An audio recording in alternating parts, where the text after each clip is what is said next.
So let's start off, because we mentioned FP, let's put the man himself up on the screen. Okay, tell us what we're looking at, Brian. So here we are looking at a 40 millimeter platinum octaloon with a Havana brown dial. So the Havana series came out, was it 2 years ago? 2 years ago, in various editions. So you have the Loon, you have the CS, and then there was one other. And you know, it's very hard to get a good feel for the watch in pictures because you really can't appreciate just the coloring of the brown. But it was a small production run only for that year. And I think that this is the best execution of the watch because of the way that the blue of the moon phase plays off of the brown dial. And you know, if anybody follows us, they know just how much we love FP Journe, and this watch is no exception. Also worth mentioning, with this particular dial, you have a unique execution of brown that is not overtly sunburst or metallic. Most of the brown dials you're going to see have a distinct metallic tinge to them.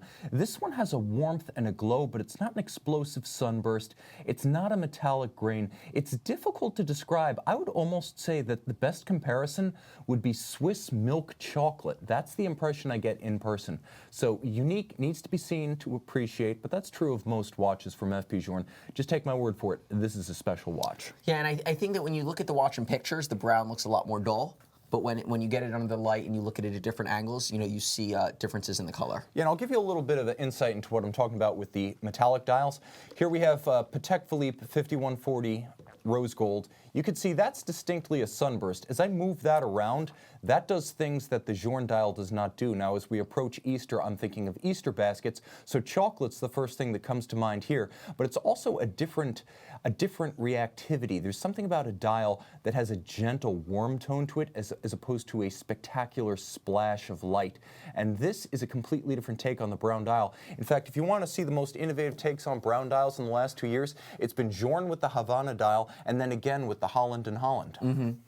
So, the 5140 happens to be one of my favorite executions of the Patek Perpetual. So, this watch was recently discontinued in favor of the 5327, which is now a larger watch. I don't know if you guys have seen it, but it now has Breguet numerals as opposed to the stick markers.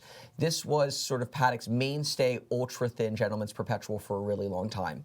They produced it in all of the different metals with many different dial configurations. You had the rose with the brown dial, platinum with the black diamond dial, platinum blue, platinum gray. So, they've really, I'd say, exhausted many of the configurations.